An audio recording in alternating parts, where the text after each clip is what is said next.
मैं राजकुमार शर्मा हिंदू तनमन संगठन जसीमपुर विधानसभा का अध्यक्ष हूँ।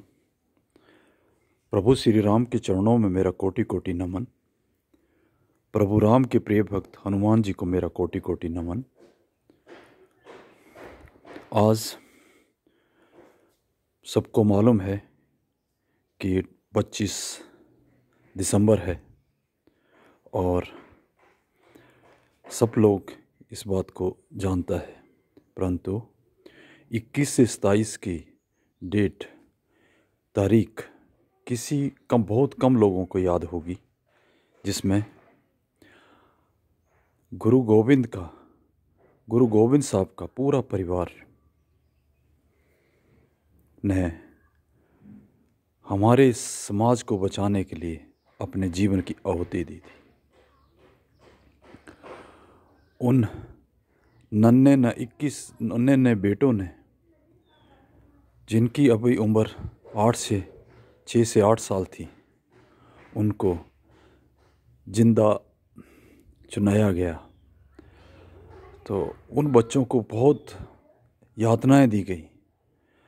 उन यातनाओं में एक हिंदू भाई मोतीलाल मेहरा जी, जिन्होंने उन बच्चों का कष्ट उनसे सहा नहीं गया, तो उसी सेना में थे, वो मुस्लिम सेना के साथ ही थे। तो उन्होंने एक मुस्लिम भाई को बोला कि इन बच्चों को बहुत कुछ खाने को भी नहीं दिया है और तड़फ के ये इन बच्चों का बुरा हाल है, तो क्यों ना इनको दूध का प्रबंध किया जाए और मैं आपको इसके लिए आपको पैसे देता हूँ। उन्होंने उस विदर्भी को पैसे रिश्वत दे करके उन बच्चों को एक दिन दूध पिलाया, दूसरे दिन दूध पिलाया, तीसरे दिन वो पकड़ा गया।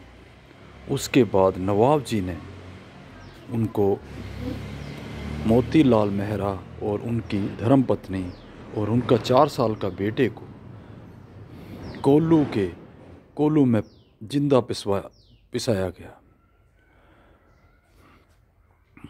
उसके बाद उन दोनों बच्चे, जो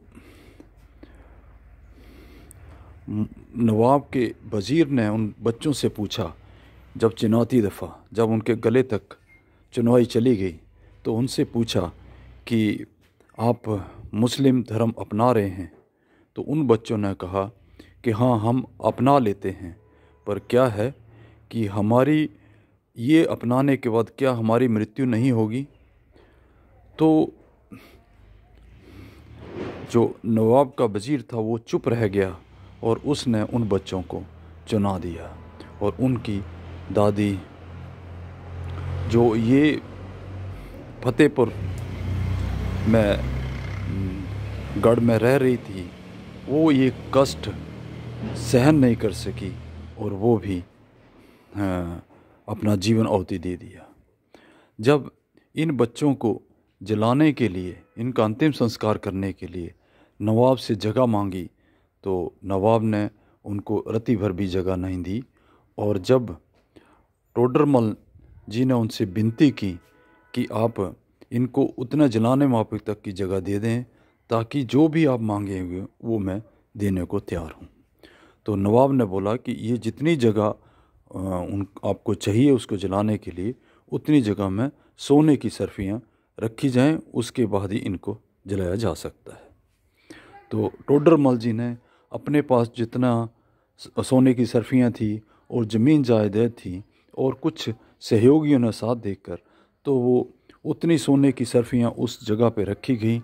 तब नवाब ने उनको अंतिम संस्कार करने के लिए जगह दी, जो आज उतनी महंगी ज़मीन शायद कभी भी ज़िंदगी में कि कोई भी नहीं लेगा, जो उतनी 6 बाई 3 फुट की जगह पे सोने की सर्फियाँ रखी गई।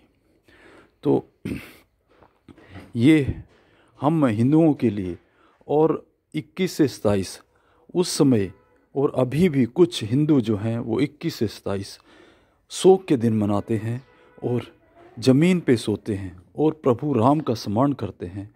भगवान बजरंगबली का स्मरण करते हैं और अपने आराध्य देवता को याद करते हैं उस 21 से 27 की 100 की तारीख को। तो मैं सभी अपने समाज हिंदू भाइयों को जागृत करना चाहता हूँ कि हमें 21 से 27 प्रभु राम का स्मरण करना चाहिए और इन त्योहारों को मनाने से अच्छा है कि हम अपनी होश और जागृति जगाकर अपने आप का, अपने और अपने परिवार का और अपने समाज का और अपने राष्ट्र का जागृत करें और उनके बारे में सोचें ताकि वो कल भविष्य हम सब का अच्छा हो। इन्हीं शब्दों के साथ मैं अपनी वाणी को विराम देता हूँ। कहीं कोई अनुचित बात मेरे से बोली गई हो तो मैं उसकी आप सबसे क्षमा याचना करता हूँ। जय श्री राम, जय हिंदू तन्मय, जय हिंदू राष्ट्र।